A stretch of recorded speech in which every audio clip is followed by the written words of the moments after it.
I want to bring in NewsNation contributor Tracy Walder on this. She's a former FBI special agent and CIA officer. Tracy, thanks for joining us on this tonight. Thank you for having me, Natasha. What is your take on what happened to Officer Mitchell this week?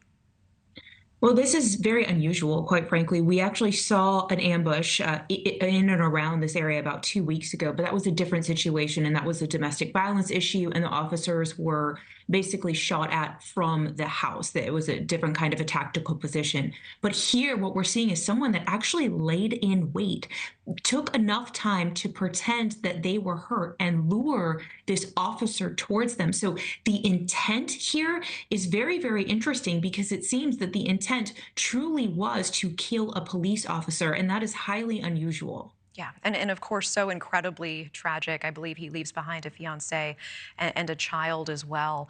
We're looking at the rise of these ambush-style attacks. According to the report from the Fraternal Order of Police, there were 115 ambush-style attacks in 2023.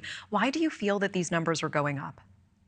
It's an interesting question. I'm not sure of why. I think there's a couple reasons. I think the first one may be the fact that some cities are simply down the amount of officers that they need, and they do not have the help and the special teams assistance that they need in these types of situations. If we take Minneapolis, for example, they have a retention rate of only 40%. They have lost 40% of the officers that they have had since 2019, and they don't even have the proper national ratio of sworn police officer to citizen. They have 4 officers patrolling a precinct, whereas other cities have up to 74 patrolling a precinct.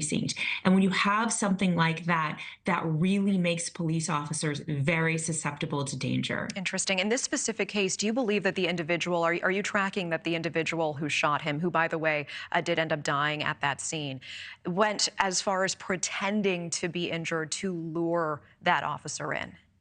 It's hard to know because I don't know how the events transpired. I don't know if this individual pretended to be injured, lured the officer in, shot him, and then fire was returned by other officers. Or was this a situation where he was already injured, couldn't run away, was scared about what to do, and so shot that officer? Yeah. And I know that you bring up this important issue that so many cities are facing. 2023, those MPD staffing levels at historic lows. Tell me about recruitment issues that you're seeing across the country, and certainly stories like this do not inspire people to run and sign up as well.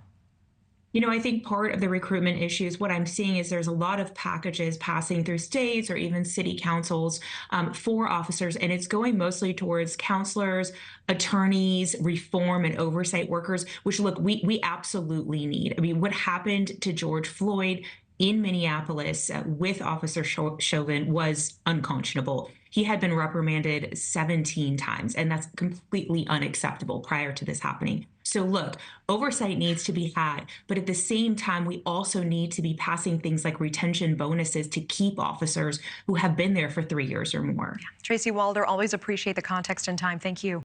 Thank you for watching. Go to newsnationnow.com to find NewsNation on your television provider. And don't forget to click the red subscribe button below to get more of NewsNation's fact-driven, unbiased coverage.